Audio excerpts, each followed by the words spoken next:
Hi, everyone. For those of you joining us, we're going to get started in just a couple minutes. If you are unable to see the presentation or hear me speak, please just let us know via the chat box and we will help you with those issues. Thank you.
Hi, everyone. For those of you who just joined us, we're going to get started in about a minute or two. Please utilize the chat box if you're having any issues with seeing the presentation or being able to hear me speak. Thank you.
All right, hi everyone, and welcome to our first virtual accepted student event.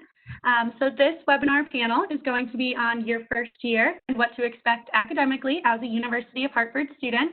I want to thank you all for joining us virtually during these unprecedented times, and I hope you and your families are all staying safe and well during this time. My name is Sarah Lamazzo, and I'm one of our Assistant Directors of Admission here at the University of Hartford. Although I wish we could be welcoming you to our beautiful campus at this time, I'm excited that you're here today to join our question and answer session.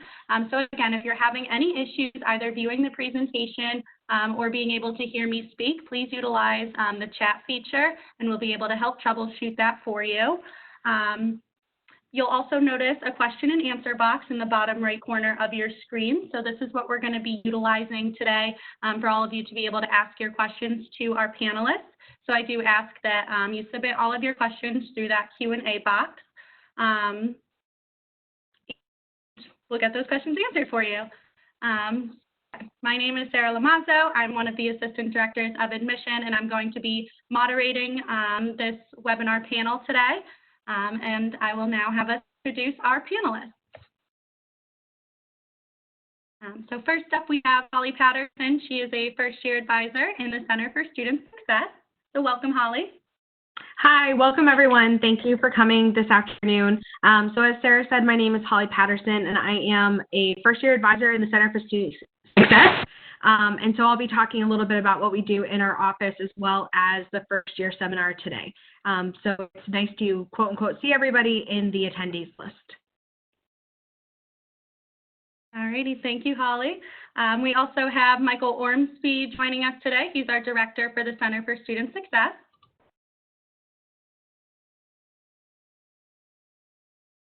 Hi, everybody. This is Mike Ormsby, Director for the Center for Student Success. I'm excited to be here and talk with you today. Happy to answer your questions about the overall first-year experience and many of the academic supports that we have for you. Wishing that we could be talking with you while we're standing in our brand new Center for Student Success, but we're happy to try and give you as much of the experience as we can through the web today. Wonderful. So we also have Megan Murphy-Rennie, Assistant Director Abroad. Sorry, Megan. That's fine. So hi, everyone. I'm Megan Murphy-Rennie, Assistant Director for Education Abroad. I'm here to talk about the types of programs that we offer, who's eligible to study abroad, some frequently asked questions in terms of kind of the credits and financial aid processes, and then kind of wrap up with some hopeful sharing of some successful stories and then parting thoughts about study abroad. So looking forward to your questions. And of course, once you're on campus, you can come find us in GSU. We'd be happy to talk to you. Wonderful. And finally, we have James Brino, who is our president of the Student Government Association. Hi, everybody. My name is James Brino. I am a senior studying mechanical engineering with a concentration in acoustics. I am part of the honors program, and I also serve for the 2019-2020 school year as a Student Government Association president. So I can answer any questions on the honors program, on academics, and mixing it with student life, as well as any club and organization questions. Wonderful. So thank you for introducing yourselves all. So again, so please utilize the question and answer box to submit your questions, and we will get this started.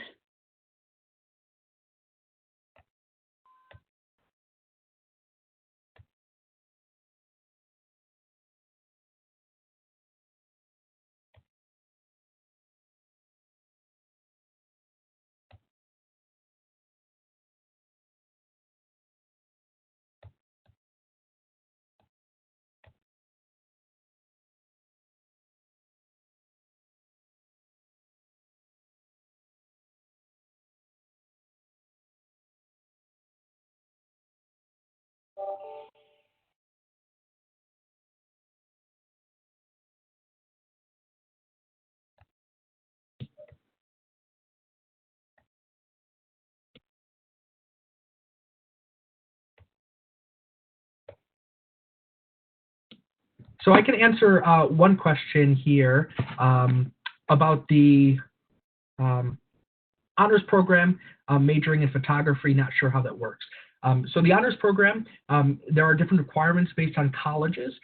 So if you log in to hartford.edu and search honors program, all of the individual college requirements are listed there, but there are some general requirements that all students in the honors program do take. You need to take 6 credits, which is 2 classes more or less. So if each class is 3 credits of general education, such as those writing classes, such as the UIS classes, which are the interdisciplinary studies classes, and then you take 6 to 9 credits, depending on the program in the college again, of advanced honors courses, so 300 level classes that you would be taking already in the major that you'll be doing.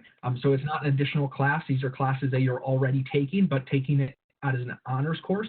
And then 6 or 3 credits, depending again on the program, of a senior project, honors thesis, or honors contract class. And these honors contract classes are, again, the same classes that you would already be in, but you're doing a little bit extra with the professor. So, for example, doing an extra PowerPoint or doing a lecture instead of the professor teaching. You learn the material and then you teach the class one day. Just something extra to keep that that honors requirement on the class. There are specific classes that are taken as honors. So, for example, a writing class, there are honor sections of those classes. But once you get into the more advanced courses in your major, there won't be a specific honors section offered. So at that point, you take an honors contract, and that's where you do a little bit of the extra work with the professor one-on-one. For example, I did one time for an honors contract course, I did a study guide for the class, and we handed it out to the entire class. And from there, we were able to keep that as an honors course.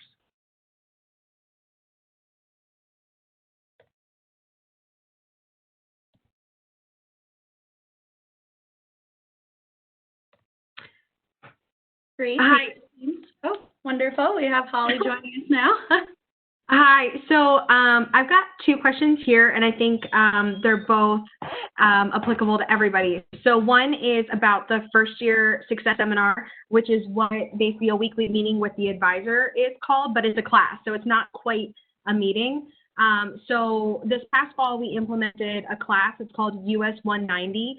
All first year students in every single program in all colleges get this class, and it is conducted by either their own first year advisor or it's by somebody within their college. So some of the schools that we have a lot of majors for, we can't quite have their direct advisor do it, but it is by one of the first year advisors. And that class is meant to help you transition to your first year at college. So we talk about everything from time management, study skills, stress management, to navigating the ins and outs of difficult classes, as well as we talk a lot about registration and getting that going when that time comes around. And so it's a chance for you to have a weekly meeting with people who are in the same college as you, maybe even in the same program, as well as with your first year advisor. So you really build up that relationship and get a chance to have that connection. How does the first year advising program work with accessibility services for students with disabilities? So that's a great question. We work really closely with a lot of offices on campus, accessibility services being one of them. And a lot of times it is connecting the student to that office and making sure that the student is going through their process, has the stuff that they need.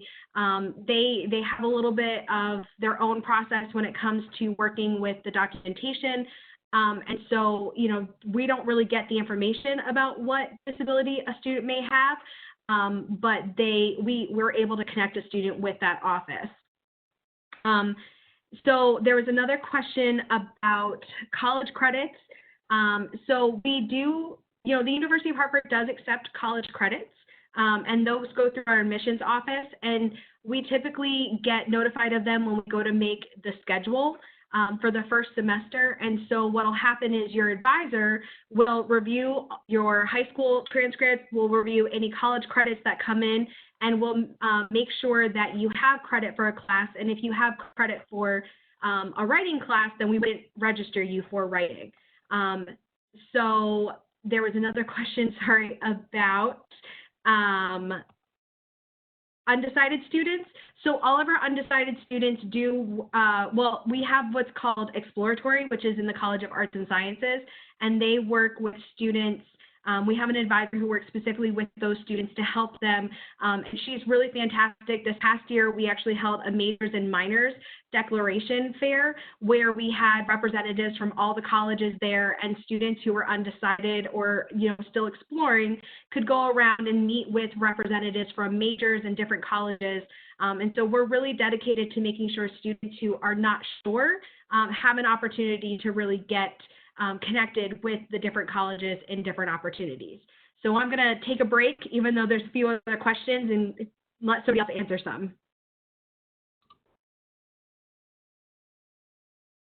Sarah, do you mind if I hop in and take a couple questions? Go for it, Mike. So there's a question about tutoring. Talk a little bit about the services, and does it cost anything? Additional tutoring is cost-free. It's part of the student services that we offer. So we have individual peer tutoring. We have some small group tutoring that happens, and it's all conducted just within this past year. We centralized our tutoring center. So it's in our university libraries, which is where most students go and do their work and spend a lot of their time studying. So it's a very convenient location. And previously we had them divvied up by department areas, but now we have one location. So if a student needs some tutoring assistance, that's where they can go. We certainly have, we are very well staffed in all of our high demand courses, math, sciences, certain intro engineering courses. But also we have a wonderful writing center that's a part of our tutoring center. So a lot of individual assistance. You can make an appointment. We also have walk-in hours, and through your first year seminar course, we'll be able to show you how to get connected with a tutor on campus. There's another question about living on campus. A student had asked, they live close by and they're wondering, is it better to stay on campus? What are the advantages and disadvantages? We certainly have a well-supported commuter population on campus, but we have our residential community is a vast majority of our students on campus. If just to answer the question, I would say definitely living on campus is a better experience. It's going to allow you to take advantage more of the clubs and organizations, and just creates less commuting time, which is time that you can spend more making friends and connections in residence halls.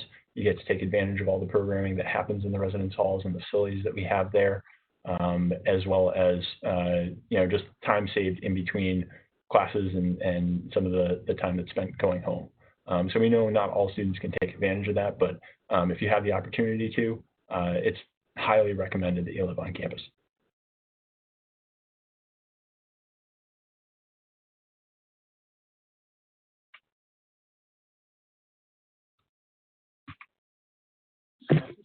All right, so I can take over some of the study abroad questions. There's quite a few in here, so if you'll bear with me, I'm just going to give a quick overview.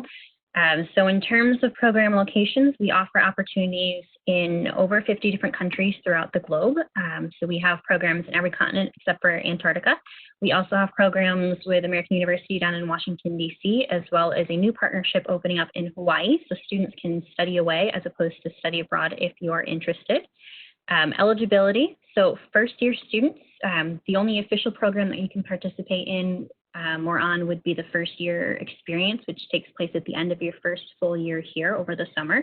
But we do also have some first-year students who have taken advantage of certain spring break programs. So there are a few options for that. Other than that, students can study abroad throughout sophomore, junior, and senior year, but sometimes it does depend on the major that you're going to be doing. So I see that there is some acoustics majors and a few other specific majors. So I'm going to, for those students, I'm going to write to you separately, just because it's a very specific question, but there was a question about programs in France. And yes, we have programs throughout France and Paris, Grenoble, Cannes. Let me just kind of go through again. In terms of popular countries, Italy, Australia, Ireland, but we've also sent students to South Africa, Nepal, and South Korea. For types of programs, we do run the traditional semester opportunities where students are abroad for a semester as opposed to being at University of Hartford's campus for that semester. We also have winter break options for 2 to 3 weeks. We have summer term options as well as spring break options. So there's really an opportunity for every single student on campus. And we've had students from all 7 colleges participate, as well as students within the honors program, athletes, commuters, transfers, double majors, triple majors even. So there's really an opportunity for everyone at University of Hartford. You can take classes in your major, your minor, general education courses, or the university interdisciplinary studies courses. So for those of you who might be in trickier majors like nursing or engineering, if a full semester is not available to you, or if it's not something that you're interested in, you can always take a UIS class over spring break. We actually have quite a few of those, and that's where a lot of our students tend to go. Let me scroll through here. In terms of the process, so we recommend students get the information as soon as possible. So you're welcome to come in, the first few weeks that you're on campus and to get information from us. Some programs, or I should say some majors on campus, require a certain semester or a certain class that you have to take on campus that you couldn't take abroad. So the earlier planned, the more likely you are to have a successful program in a location that you want and for a term that you want. How many times can a student study abroad? That is ultimately up to the student and to the major. So some majors lend themselves nicely, such as international studies. You could probably study abroad a few times, whereas other ones you might only have one opportunity. So again, come in and talk with us. We had a double major who studied abroad 3 times, and she's still graduating on time. So it really just depends on how early you plan and how much effort you want to put into that process.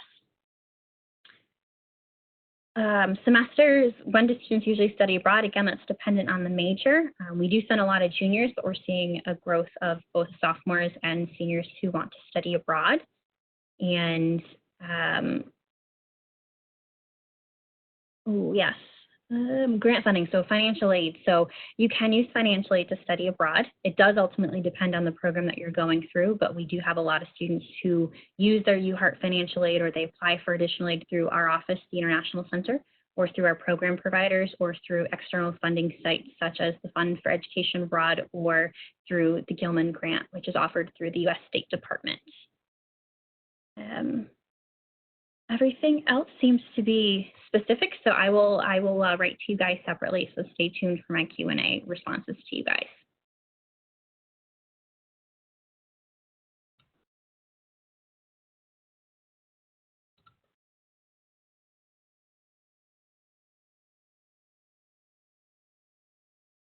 Hi, everybody. I'm going to pick up a couple more questions.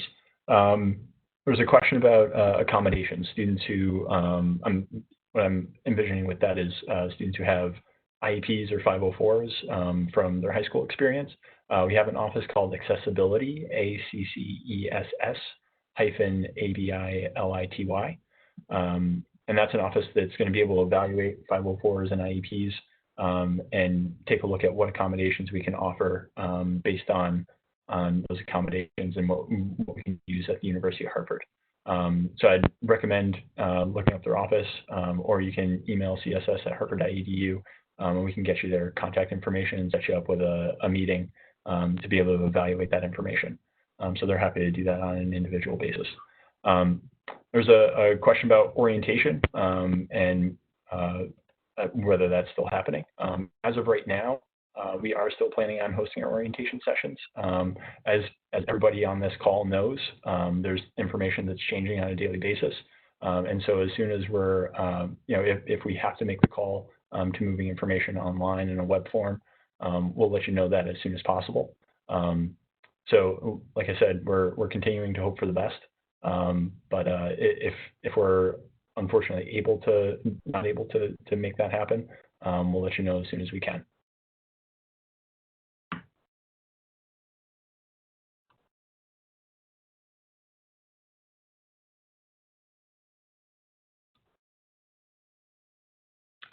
And if everybody oh, sorry, go ahead, Holly. There's a few more questions that have come in about how students are assigned classes for the first year and about their first year advisor. So Mike, I don't know if you had those as well, but. A couple of similar ones. You take it first. Okay. So essentially the way that it works is that in May, all the first year advisors will start assigning or start putting a class schedule together for first year students. So some majors, there is opportunity to select some classes, and you will receive a survey giving you options and giving you a chance to put those in. Some other programs, there really is no selection because the program is so set that you follow a pretty strict schedule of classes. And so a few that come to the top of my head, Hart School, for instance, those are pretty standard. There's not really any selection that happens there. CETA classes are pretty standard because they have to follow progression. ENHP, Education, Nursing, Health Profession, those are also pretty standard. You have to follow a progression. Arts and Sciences, there's some choices. And so if you are accepted into the College of Arts and Sciences, your survey will have an option for you to select some elective classes. But, you know, in the other schools, it's not as much of a choice. So that's what's done by the first year advisor. And so there's a question about what happens in year two. Well, what happens in year two is that you are assigned a faculty advisor, somebody who is directly in your program, who will continue to be the point person going forward through the remainder of your 3 years. That's not to say your first year advisor isn't available to you. We all work in the Center for Student Success, and we all actually work with upperclassmen as well. And that sometimes is connecting them with their advisor or with a department chair. Sometimes if a student's coming in to change their major and they have questions about it, we'll still work with a student on exploring options and connecting them with the right office. But we predominantly do a lot with the first year students. And since, you know, we are changing up how orientation is going to be administered, you'll find out who your advisor is because we're going to be very present. We miss orientation. We're going to miss seeing everybody.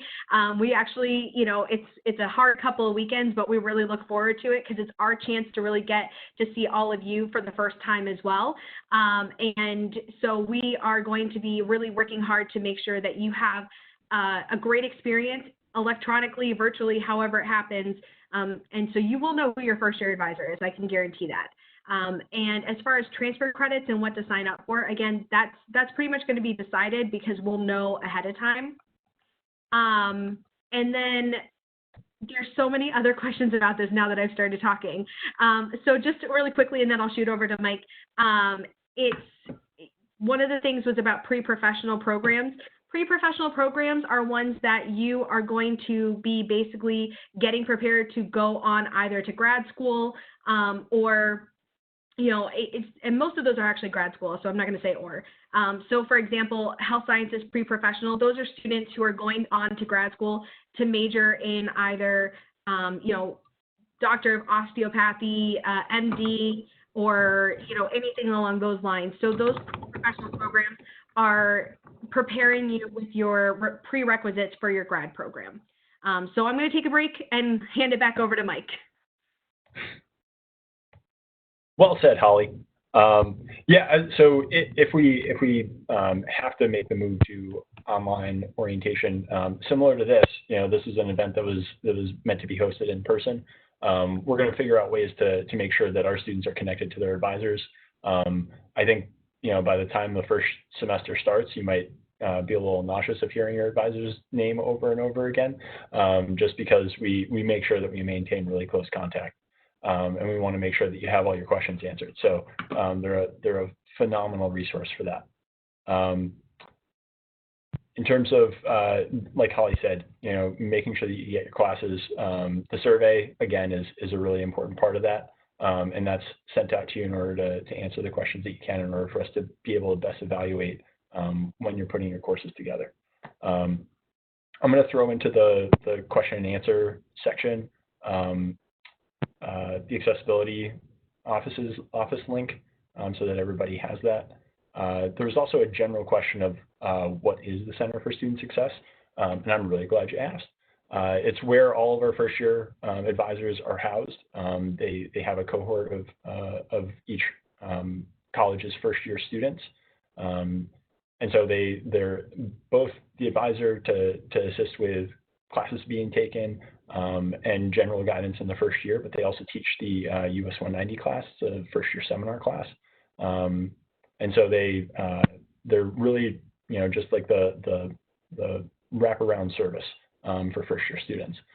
Many of our advisors and assistant directors are, have many years of experience at the University of Hartford. Many of them are also alums of the University of Hartford, and so they're very well connected across campus, and they can answer a lot of questions relatively quickly. And if they don't know the answers or they want to double check with someone, they're able to do that very quickly. We also have 3 support specialists in our office, and they handle a lot of individual transactions, holds on accounts, being able to get students registered, and a lot of general paperwork processes that's going to allow you to register for the classes that you need to register for. Many of our advisors and assistant directors are cross-trained in just about every one of those areas as well.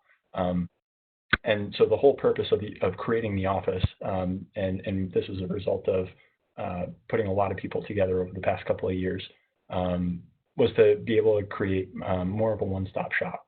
So a student who comes in and has a question about a class, we can also make sure that you're on track for your classes. If you have a hold on your account that might prevent you from registering a month from now, we can talk to you about that and make sure that you have what you need in order to get that taken care of. And so we're trying to make sure that students experience the least amount of red tape as possible with our office.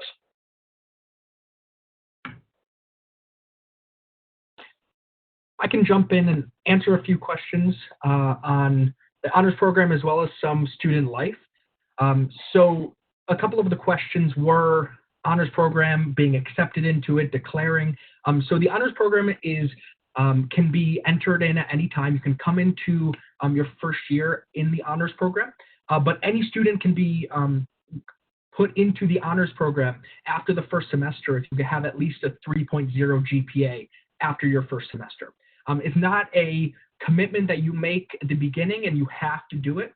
Some students will join junior year and join the honors program. Some students start first year, do it for the first 2 years and say, I don't know if I really want to continue with the honors program, and there's no penalty for not finishing. But it is a really great program. You get to have one-on-one connections with faculty and staff like you've never honors contract courses with your professor. I actually was able to get an internship from one of my honors classes because I had a conversation with my professor and said, would take this as an honors class. We spent more and more time together, and he was able to recommend me for an internship. There were a few questions on living learning communities as the honors floor in Hawk. So an application process, so it's the essay just like you normally would to go into Hawk Hall, and you would choose the honors floor as one of your choices.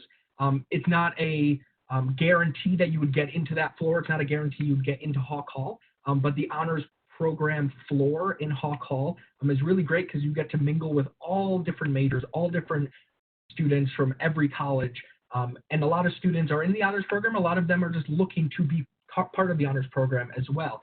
With the living learning communities, you meet every week or every 2 weeks with the honors program coordinator, Dr. Jones. He's been by my side for the past 4 years, out with the honors program, with project, with applying for presentation like that. And there is some beginning of every academic year, which is an honors reception with the president. And that's where an opportunity to meet with your honors coordinator for every college to be able to ask specific questions on what the requirements were for that specific college. But also it's important to meet other students that are in the honors program, because sometimes you may only have 1 or 2 students in each of your classes that are in the honors program. You're able to network with them and say, could we, to a professor, could we do a program a contract together, work on together, things like that. So you don't have to decide now if you're in the honors program. You can always decide after your first year if you have at least a 3.0 cumulative GPA average. There were also a few questions on Greek life. So we have 9 fraternities and 6 sororities on campus.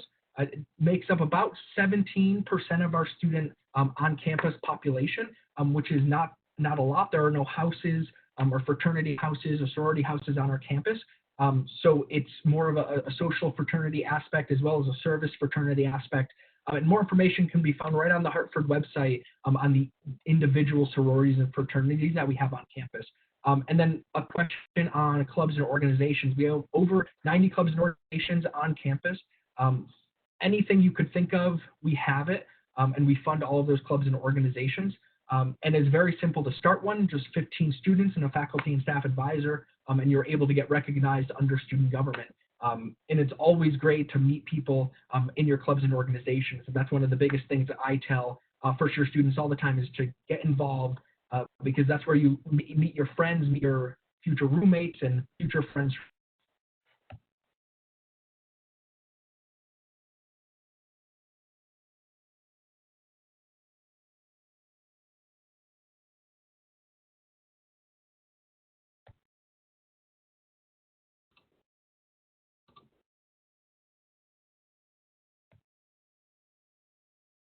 Sarah, I can take a couple more questions if you're up for it. Wonderful. Thank you, Mike. So a couple of questions came through about tutoring hours. Is there a limit to like the number of tutoring hours that you can use? There is not an official limit. We don't really see many students needing, more than 2 or 3 hours in a particular week. Often what happens in those tutoring meetings is they'll get some information that they'll get some guidance, and that's also going to allow them to continue to do their work on their own.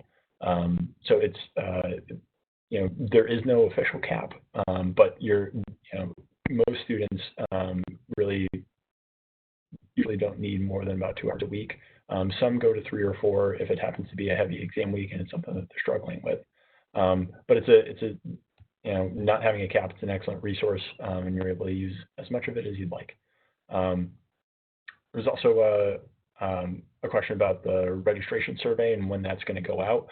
That'll be going out probably in a few weeks, probably early mid-May.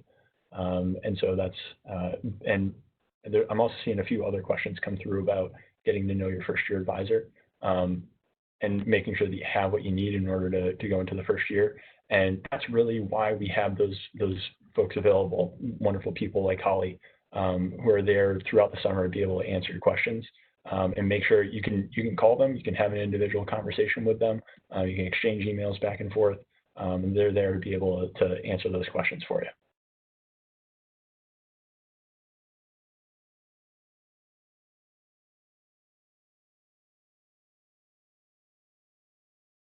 Hi again. So a few more questions came up. So one is a minimum number of classes or credits that incoming freshmen are required to take. So it's not necessarily that freshmen are required to take a certain amount. It really actually varies from the program.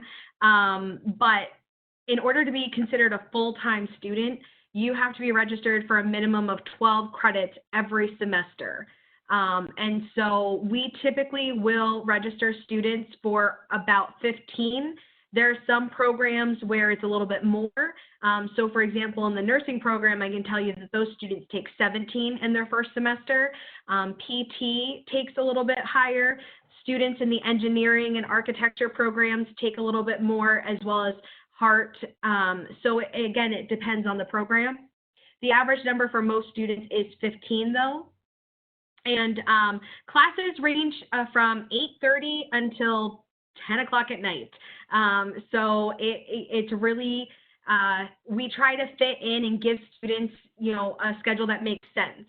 So what we're looking for when we make a schedule for a first-year student is that they don't have huge hours gaps in their day. And so, you may have a class that goes till 10 o'clock at night. What we'll try to avoid is you having a class that starts at 8:30 the next morning. So we try to be cognizant of that, but it also, we have to get you the classes that you have to take. And so we're really trying hard to make sure you get what you have to take, and that it makes a little bit of sense. So it is possible to have it 8:30. It's possible to go to 10 o'clock. If you have labs, if you're in a program where you're going to take a lab science, you're probably going to have labs that go till 10 o'clock because it's when we have a lot of flexibility to be able to offer those labs. And so a little bit different, there's a question about community service requirements and opportunities. So as far as requirements go, there are some programs that, you do have to do a little bit of community service, and it's part of a class. There's a couple that I know of off the top of my head that it's part of a class that you have to do. And so it's pretty minimal. We do have experiential learning people on campus, as well as the Center for Engagement and Inclusion, Center for Engagement and Inclusion. They have staff in their office who can work with you on community service. And there's a lot of opportunities. Hartford has a ton. We've worked as a university with Hands on Hartford, and I know they love having students help them out. Hartford Hospital also takes volunteers, same with St. Francis. So, a lot of places do have the opportunity to get involved with community service. And we're also trying to find more ways to be involved with the community, because the more we're involved with them, the more, there's an opportunity for our students to get it out there.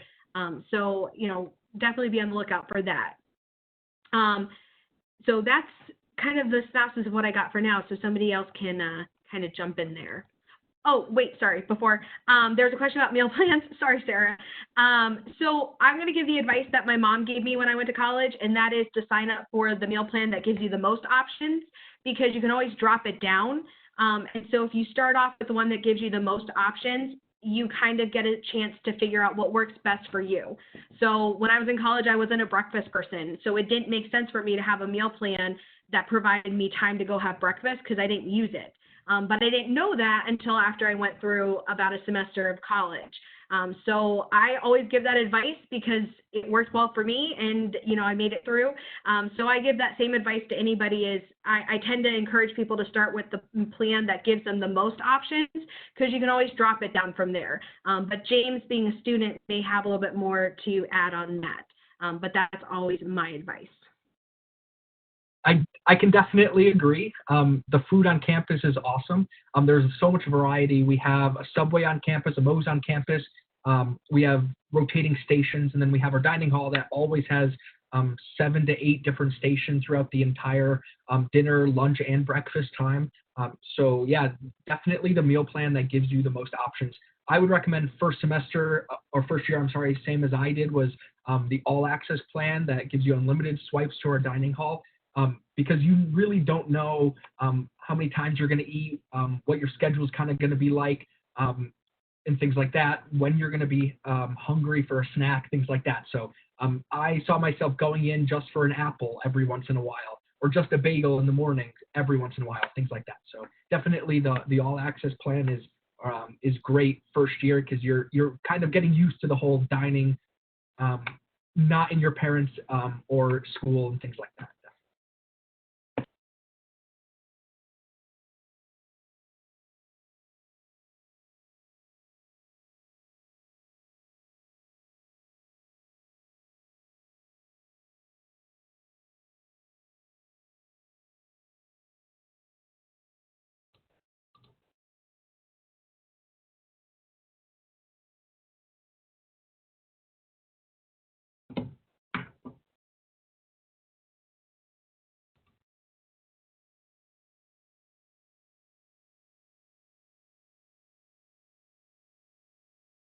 So I'm going to jump on for a quick question. I think, Sarah, if you can hear me, you're on mute at the moment.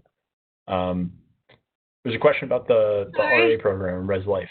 So I'm just going to address and say quickly, the applications usually come out late fall semester, mid to late fall semester. And then they have a pretty, as you can probably imagine, a pretty competitive process.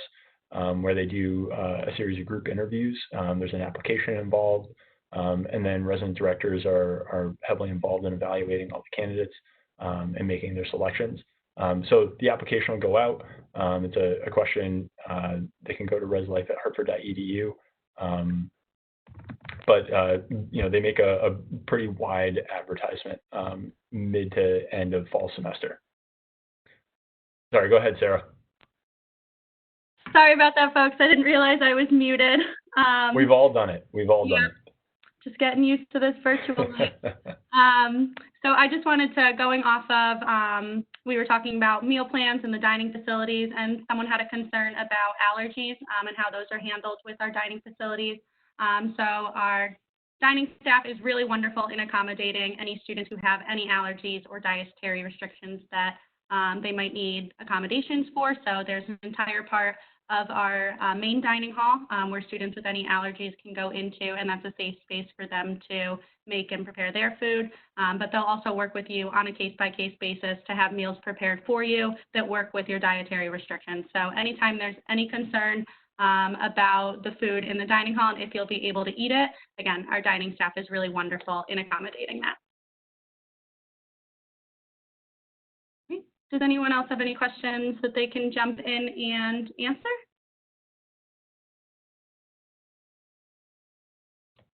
No? Okay. Yeah, Sarah, there's a quick question that came up about Summer Bridge. I can send the link out to the group.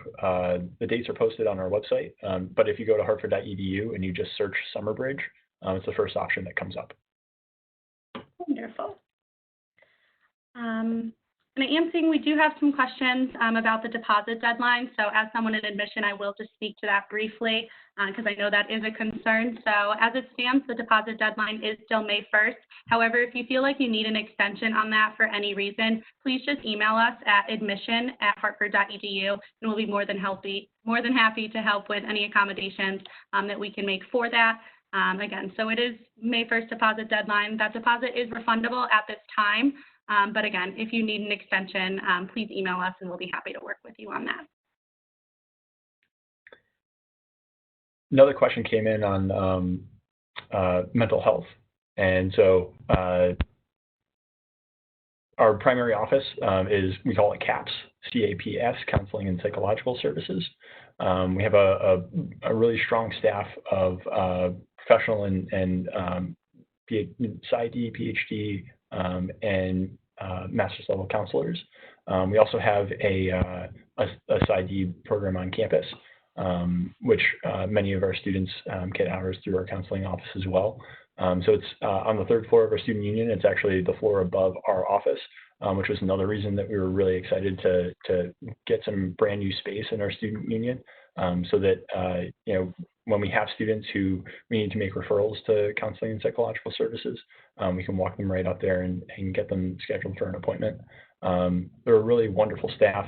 Jeff Berta is the director of that office, and so that's a premier office. They also do some group counseling sessions for students who might need some additional support in managing transitions or self-care.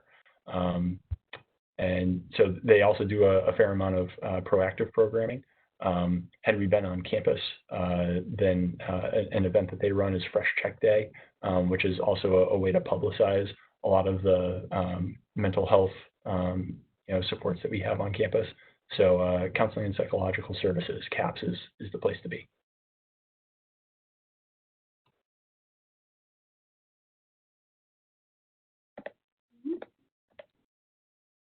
Anyone else have any questions they can jump in and answer at this time?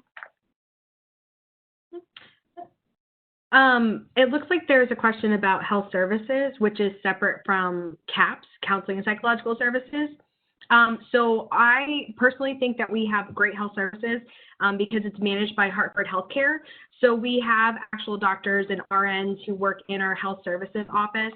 They also, this past year, started like a telenurse process that students after hours can call and get evaluated over the phone, and then be allowed to set up in-person appointments if the nurse feels it's necessary. So, we really have a great health services. They also, in the past, have worked with students who are needing to get medications. So they may not prescribe the medication, but what they will do is they'll kind of work with a student with like local pharmacies to make sure that they, are getting what they need, as well as working like with, helping them manage that. So our health services, I personally, like I said, I think it's great. I think the students have a great opportunity, and it's part of what they pay in the student support service fee is access to the our health services. So, students can rest assured that if they are not feeling well, they have that opportunity. And then, if they don't go to health services, we also have a ton of walk-in clinics, and our health services will work with students and their insurance to send them to a walk-in clinic if there is something that they can't handle, which again is pretty minimal. So it's really beneficial for students.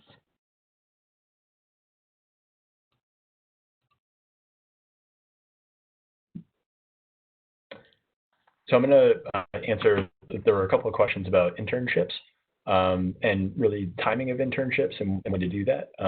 It can very much depend on your program. Certainly for some of the health-related programs, there's sequencing that happens in order to get, like practical and clinical hours. But as far as other colleges, it's really, it's kind of open. There's nothing to really stop, a first-year student from being able to start an internship. But a lot of it starts with our career center. And so, getting in there, and they are phenomenal about bringing employers to campus. That's something that they've really spent a lot of time focusing over the past couple of years, is getting employers and doing events, multiple events on a weekly basis. So whether it's that or resume boot camps and having employers come to campus and review student resumes, or certainly job and internship fairs. So there's plenty of opportunities for that, but also just simply talking to somebody, getting on Handshake, which is their platform to connect students and employers, and where employers are going to go and post those opportunities. So, starting your first semester, I guess the first step would be letting your first year advisor know that you're interested in an internship and getting started with that. And so, getting connected to our career center and getting started on that and taking advantage of the events to meet employers and see what opportunities are out there so that you can go and apply for them. That's really when it can start. But there's also, in many departments across colleges, there are internship coordinators and sometimes coordinators for specific programs that are responsible for running either an independent study or an internship course that you'll get credit for. And that's really, that's also an important difference that's worth mentioning is, you can have an internship and you can do that separately in addition to your classes, or you can do an internship for credit.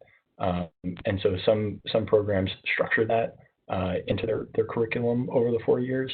And some you can do it for credit and take an independent study, or you can just do it in order to get experience, and you can do multiple internships if you'd like. So all of those opportunities are available to you, but I would say the first step is to let your first year advisor know that that's something that you're interested in, and they can definitely help you get connected and move in that direction. And Mike, can I just chime in there for internships as well? So if anyone's thinking of doing an international internship, you have that option too, both for credit and not for credit. You can do them as part of a study abroad experience. So like for a semester program, taking 4 classes or 3 or 4 classes and doing the other remaining class as an internship for credit. We've worked with the Barney School and a few other departments on campus, so there are options for that, and it could be a great opportunity if you want to expand your resume and do something kind of within the States and or outside of the States. It's also a great opportunity if you're thinking about working for an organization here in the U.S., but you can't necessarily get an internship with them. If they have an overseas office, let's say in London, for example, and if you wanted to do that, sometimes that's a great way to get into a company that you might not have access to here in the States. So same thing, talk to your advisors, and then, we're right upstairs from them. So if they have any questions or if they want to send you my way, they can do that. But we do have programs, internships throughout kind of the globe as well, and a lot of our providers will actually help students find a program that fits for your major and for your area of interest in the country that you're interested in. So if you're thinking, I don't want to do an internship overseas because I have no contacts, I wouldn't know how to find it, we actually have people that can help you find something overseas. So it's less pressure to find something on your own halfway across the world. And that's it for me. I can add a little bit on to the internship. So I was very fortunate to hold 2 internships. One was summer into the semester, so it was very manageable as an engineering student to still have an internship during the semester if that's something that is offered by the company. But also, I was able to have an internship over the summer. And the career studio, as well as professors, really assist you in helping you find those internship opportunities. just like Mike and Megan said, exactly correct. But those professors also have real-world experience in companies and industry that they can always assist with those. There are a few questions on freshman dorms and first-year dorms, so I can briefly talk a little bit about that as well. So there's two different types of buildings that you can live in first year. The first-year dorms is Hawk Hall, which is more of a long floors with communal bathrooms, and it's an option for you, and that's something that you have to apply into, and they're living learning communities. So there are a few different living learning communities. One is the honors floor, which each floor is split up into two, and there's two living learning communities per floor, and each has an RA that kind of guides the living learning community.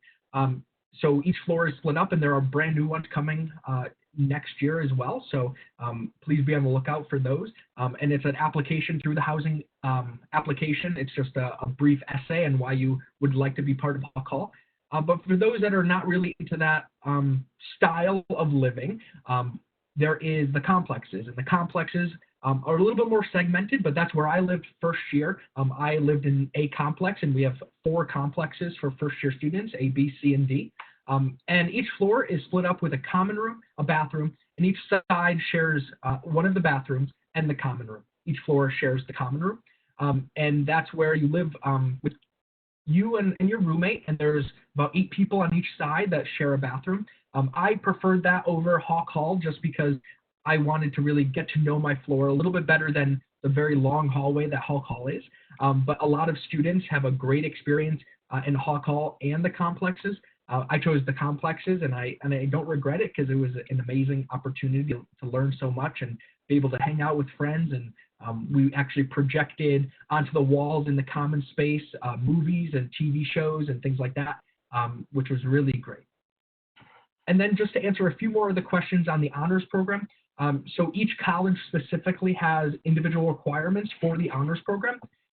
So please look for those individual requirements at hartford.edu and just search honors program. It's the first link there. And under the honors coordinators, each college has 1 or 2 honors coordinators or professors, full-time faculty members that can answer all the questions. Their contact information is there.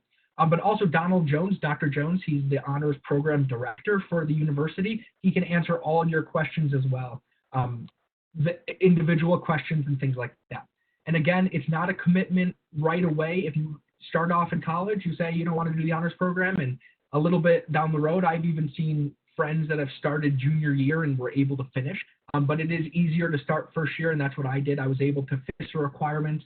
I'm currently in my honors research project, which is being funded by the College of Engineering to do that research. So there are some great opportunities, and it's really great for resumes and things like that. And once you graduate with honors, there is a distinction in the graduation and on your diploma.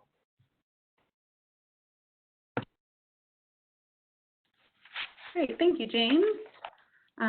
Does anyone have any questions they wanted to jump on and answer at this time? Mike? Yeah, Sarah, to you. There was one really great question about transfer students, if there's any other transfer students on the call. So we do have a separate transfer orientation because we know that their needs are different.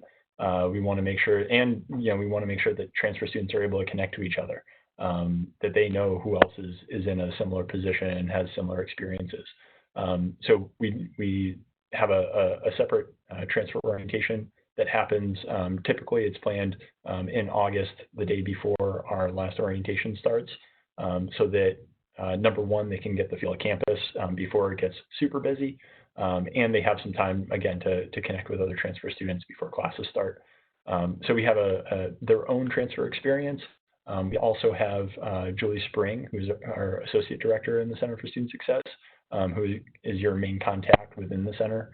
And so again, similar to first year advisors, she's been at the university for many, many years, and just like all of our staff is extremely passionate about making sure that the students get the answers that they need. So she's a wonderful resource that we make available to our transfer students. They'll also be assigned a faculty advisor associated with the program. And so each of those pieces, I think, really works well to bring transfer students in.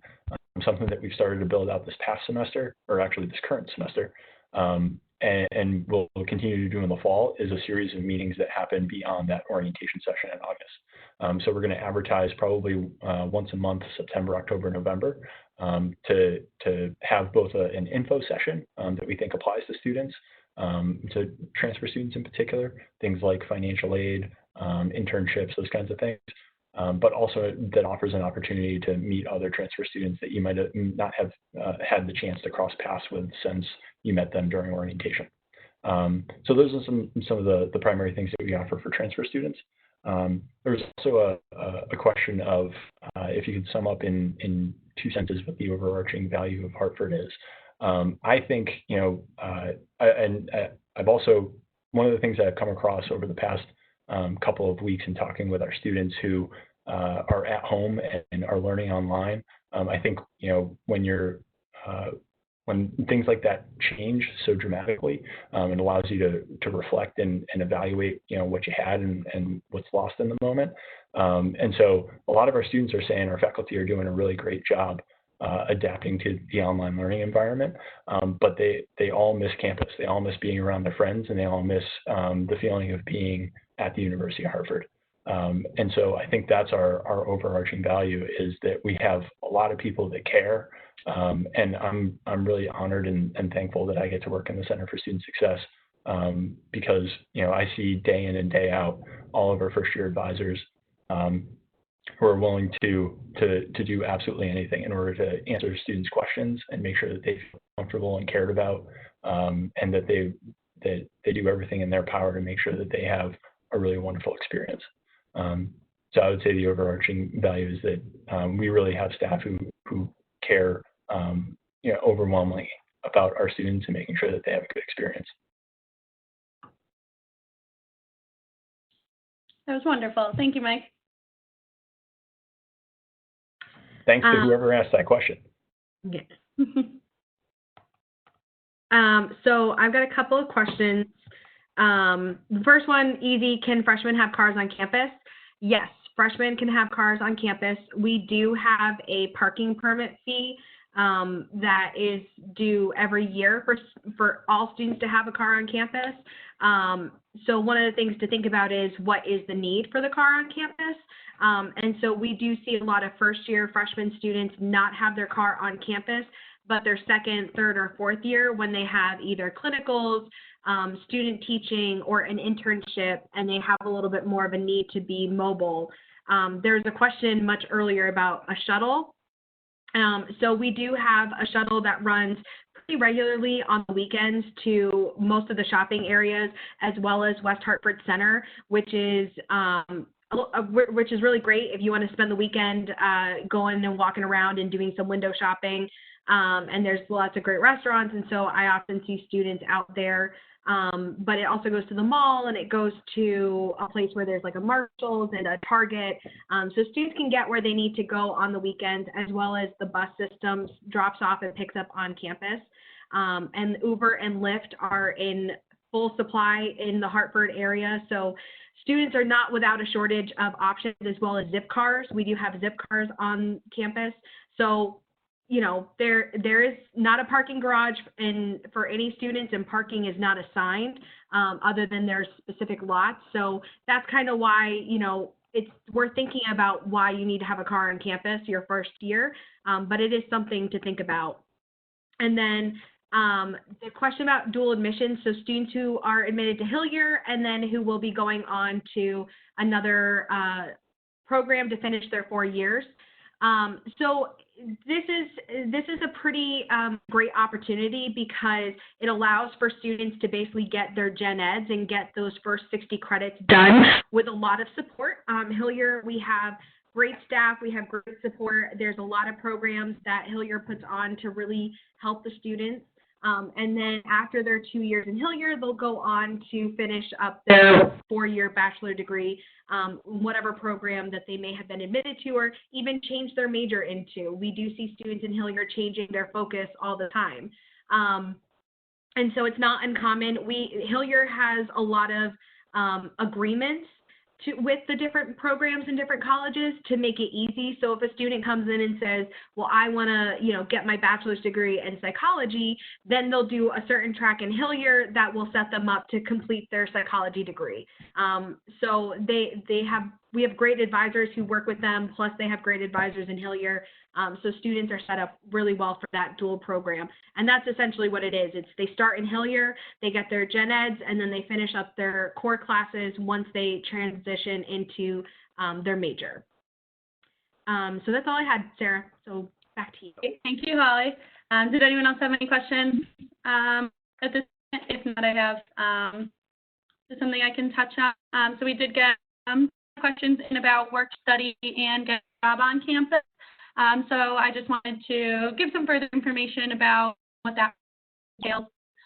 For students that are interested in work study, that is something that you are awarded at the time of financial aid.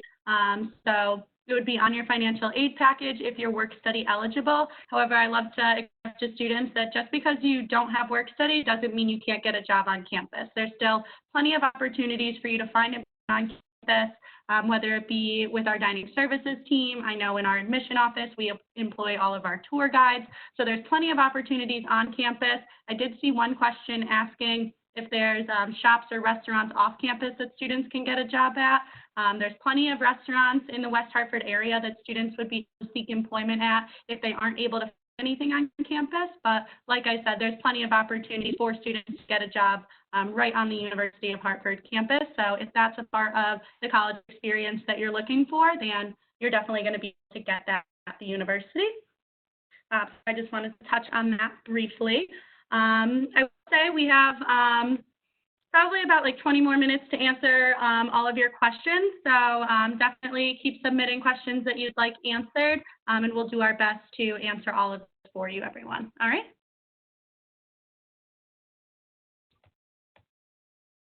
Sarah, I had one more thing to add as I was thinking more about that question, if you don't mind. Yeah, of course. So one of the other things that earlier today we were actually reviewing student leadership awards, and I think James can probably attest to this with his experience in student government too, and a lot of the people that he knows through that group. One of the other really fantastic things about Hartford is the variety and diversity that we have on campus. You can be a communication student, but also, be a part of an a cappella group that goes and competes with other schools and across the region. You can be an art student, but also, be a part of the rugby team and, minor in all sorts of different other topics. It's really a place where, in addition to a liberal arts education, we also have these performance schools you can go to for free. You can go to a Broadway style production or an opera that's happening on campus. And so I think the variety that we offer is unique, especially unique for our size, in that you can combine that with the amount of support that you get.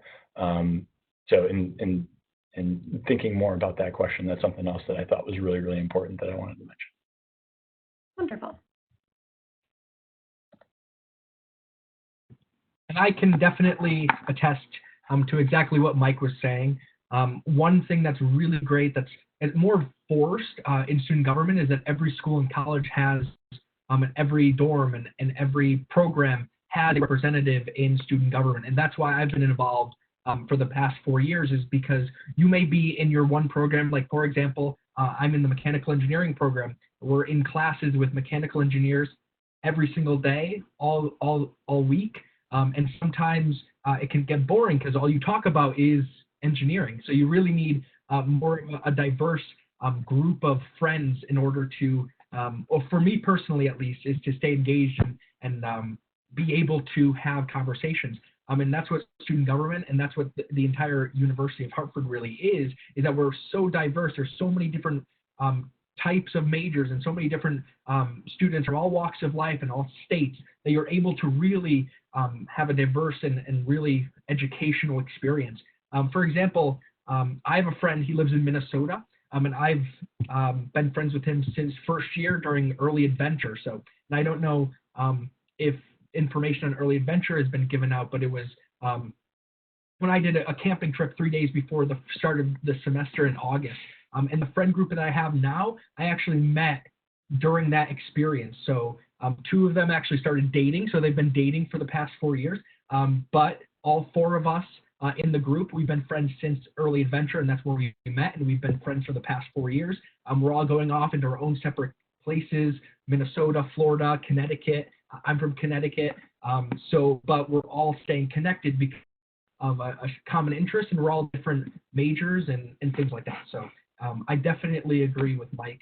Some of the other questions that have been coming on here, living learning communities, as well as some of the dining stuff. So there is a Starbucks on campus. I was just as excited as all of you may be already. Starbucks walking, and it is in our library, so it's really great. They stay open late. So if you're studying at 8:30, 9 o'clock at night, you can stop, grab a coffee if you're going to be up for a little bit longer, things like that. So it is really convenient. I've probably spent a lot of my dining dollars and meal plan on Starbucks. So it definitely is a great addition. Also with the living learning communities in Hawk Hall. So specifically in Hawk Hall, there are a group of living learning communities, and they're all kind of different and tailored to different types of students. So for example, there's an honors one. This past year there was a Hawk Spirit one. This upcoming year there may be an e-gaming one, but they're still in the works with some of the different ones. So they're always changing. And it's a way to be able to meet different students that have sort of the same interest as you, but it doesn't have to be that way. If someone is interested in Hawk Spirit and you really are here to cheer on the basketball team, the D1 programs and soccer and lacrosse and things like that, there's a place for you to meet other students. Same thing with clubs and organizations. There's clubs and organizations that kind of tailor to you specifically. If you're interested in ping pong, we have a ping pong club. If you're interested in any of the professional societies, such as if you're an engineer, there's engineering honor societies, there's public relations honor societies, and public relations clubs. And so really anything that you could think of, there's something here for you at UHart, definitely. And I can add just one thing, sorry, I just saw the question. You are allowed to be in the honors program and be part of Greek life and be part of SGA, and anything really that you want to be part of at the university, you can be. There's really no bars to that. It is about time management as well, so it is a lot that you have to learn first semester in college is kind of how to study, how to go to class, and keeping those the lines from blurring, from hanging out with your friends and going and get dinner with your friends and things like that. So you're able to join as many clubs and organizations as you'd like. There is a club and organization fair in the fall, and there is one in the spring as well, right after you come back from winter break. And that's a great opportunity for you to meet all of the clubs and organizations on campus, including Greek life. But Greek life is in the spring of your first semester. If you're interested, you can start getting more information after your first semester. Great, thank you, James. So it does seem like we're winding down a bit on questions. Again, if you had really specific questions, our panelists have been working to message you privately with an answer to those. So we definitely try to stick to more general questions that would apply to most people that are viewing this today. I did just want to let you all know that we, on this final page, so any additional questions that you may have that you felt you might need some more information or you'd like to reach out further, we have all contacts listed here. So any questions you have for admission, so especially regarding, again, that deposit deadline, please feel free to email us an admission. We have the contact for the Center for Student Success. So any questions that Mike and Holly were talking about in regards to your academic experience, you can email css@hartford.edu for those. And financial aid questions, again, whether it be about your current financial aid package or work study, things like that, please feel free to email finaid@hartford.edu. We have the honors program contact there. So Don Jones, who James mentioned, is our honors program director. You can reach him, as well as the study abroad email. So any follow-up questions you have for Megan, you can reach at study abroad. So we do have a couple more webinars coming up this week. So again, a really exciting series that we have for our accepted student web panels. So tomorrow coming up, we have a student panel, so a current student panel. So that's going to be a great opportunity for you to ask questions to students who are currently at the university. What is their student experience like? Especially for all those questions about should I live in the complexes versus Hawk Hall. Our current students are going to ask to as they lived through it. Also coming up on Wednesday, we have a webinar panel on the student experience, so things you can get involved in, stuff like that. And then Thursday, we have our career development panel. So again, a lot of those questions we are receiving today about what companies do we work with and where can students complete internships, what are our job placement rates. That's going to be a really exciting one on Thursday for you all to get all of those questions answered. So a lot of exciting stuff coming up this week. For any of you that had any issues throughout the day during this webinar, maybe any technical difficulties, if you cut out at any point and missed any of it, these are recorded and we are going to be sending them out to students who registered later in the week. So definitely keep an eye out on that so that you're able to get all of this information that was provided here today. But I want to, again, thank you all for joining us. We really do want to answer all of your questions, so feel free to reach out to us. We also have a live chat feature on our website now, which will allow you to touch base on a nice quick basis with people, especially in admission and financial aid, so feel free to utilize that as well. But again, thank you for joining us, and we look forward to answering your questions even further. So have a great day and stay safe and well, everyone. Bye, everybody.